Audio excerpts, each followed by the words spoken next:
full of an awful lot of people. This section is going to start slightly more seriously. It will probably descend into fast quite quickly, but we will try and start it seriously. Barry's remained on the sofa, but I've been joined by three men who work on the junior nights, i.e. they train the juniors at the Dow Youth Boxing Club. Now, of course, Dow Youth had their base for the last 19 or so years inside Grenfell Tower, and in addition to all of the absolute calamities and disasters and terrible stuff that happened in that building when it was burned when the fire took place last week, one of the losses was the Dow Youth Gym ended up being wiped out. They lost everything: bags, debris, even Mick Delaney's special broom. But what they also lost was all the memorabilia. But the three of the men that work with the juniors are here on my sofa now. Gary, Steve and Joe, welcome to the show, fellas. Gary, I'm going to start with you, Gary, because I know that you and I have known you an awful long time, and I know that you've been in the gym 30 or so years, but you actually went out, because you live close, you went out at 2 or 3 in the morning and watched the gym being ruined and all those homes going up. Yeah, it was terrible. I mean, my wife woke me up at 3 o'clock in the morning and I just straight out there to see it on the telly, but I was out there about 10 minutes later down there watching it and just couldn't believe what I was seeing, it's just such a tragedy.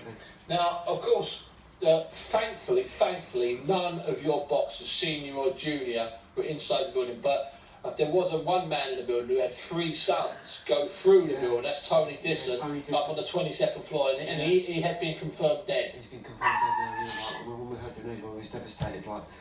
Tony Disson, his 3 sons boxed for us: Charlie, Harry Boy and Alfie. They were champions for Dow Youth. And Tony spent a lot of time taking the kids around the country, helping us out, and he was a great mister of the club, so, it was double bad for us.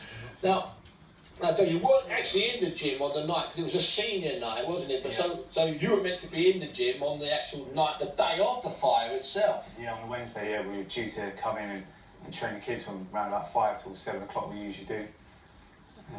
And how's it been, Steve, since then? Because obviously, kids are going, kids that don't live in the area went to school, they come home from school, they find out about it. Have you all been taking phone calls from parents and even from boys trying to find out when the gym's opening? Yeah, I mean they're all sort of lost at the moment, so they don't know whether it's opening again or no one knows anything at the moment. So we just got to wait. And what is the story? Because I know that you've spoken to the Dow Youth Committee. What is the latest? Yeah, Graham on the committee. He's sort of said that he's been with Paul King from the ABA. Yeah, he's like fighting our corner now, and they're trying their best to get us somewhere. So hopefully very soon.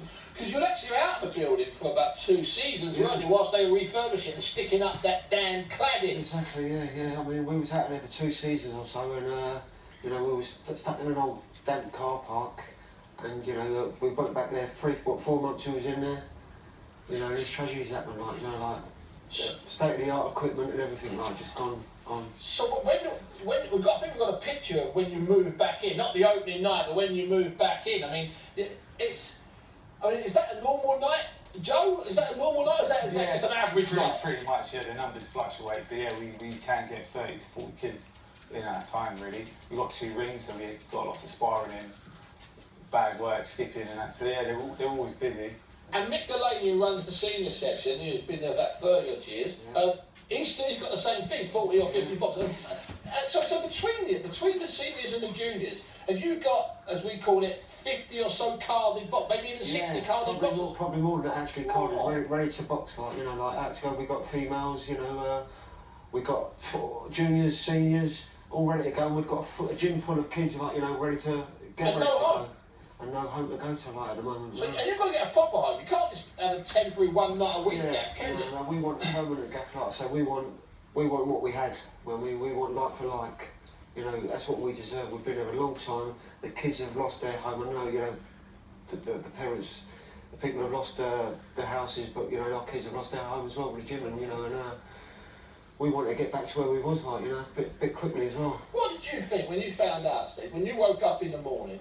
Gary phoned me at 4 o'clock in the morning, so I was half asleep, staggering around the flat, and then I put the telly on, and I just couldn't believe it. Absolutely shocked. really shocked.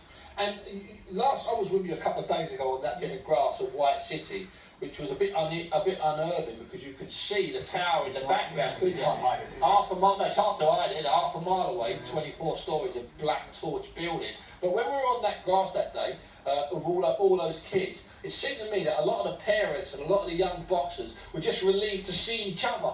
It's like the first time they'd seen each other. It was the first time they'd seen each other for a few weeks and that, and like, you know, like, and it's so sad telling the kids, like, you know, they didn't know what to think, like, you know. Now, I know that it's been great, obviously. Sorry, but I'm not even away, but this is just too good. I know that, you know, obviously the big names, there's the George Groves, there's the James DeGale, you know, 10, 12, 15 years ago. But you're having champions every single year at junior and senior level. How many champions roughly do you have in a season? Well, I'd say, you know, 7 or 8 champions, national champions every season. I think we had 11, 12 champions this season.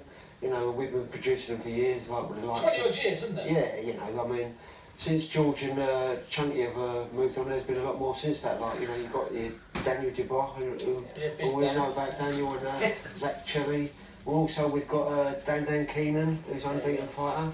But it's not just, you know, in all fairness, and I made when I was writing about it the other day and talking to people, it's not just the big names, it's those thousands of little fighters who over the last 30 odd years or 20 years in that building, that you guys like you three have helped.